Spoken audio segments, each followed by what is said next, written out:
United's next chapter. Three faces have arrived at Old Trafford this summer. Andrey Santos, a £50 million central midfielder from Chelsea. Cristian Orozco, a Colombian teenager some are already calling the next Casemiro.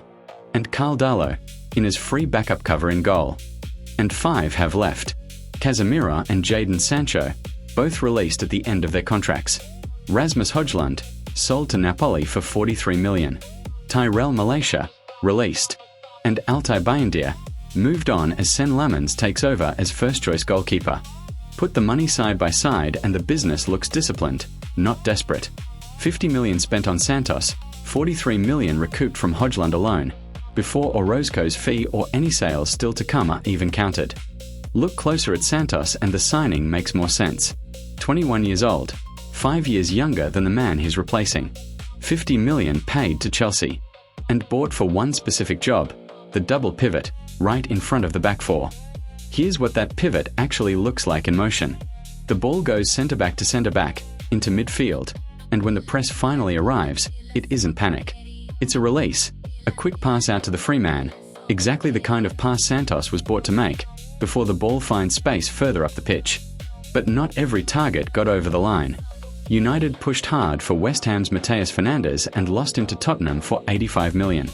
They made Elliot Anderson a top priority early, and watched Manchester City pay $116 million to take him instead. The window isn't closed yet, either.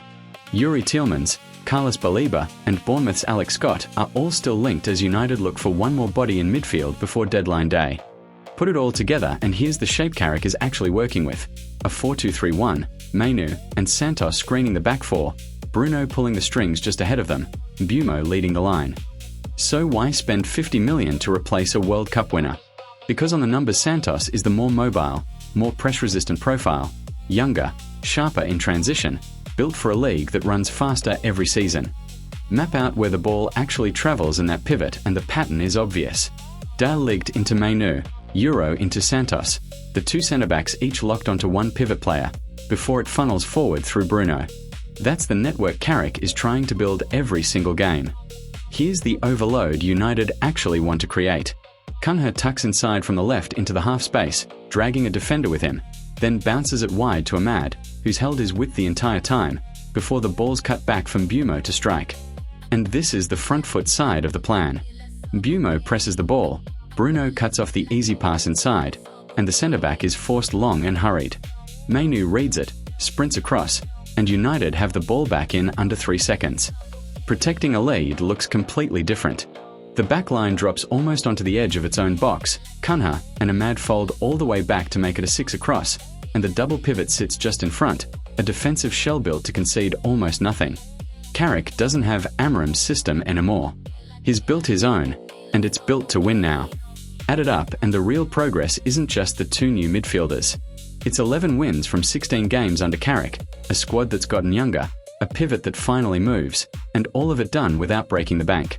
So here's the target this project is actually being judged on: 3rd place. Not a top 4 scrape, not just Champions League football again, an actual step up the table. The models are more cautious.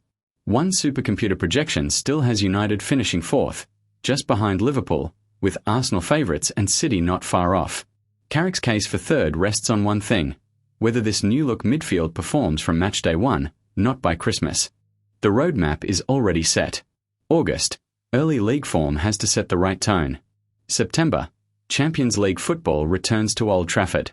January, the new midfield options get properly tested. May, the club finds out whether 3rd was ever really on the table.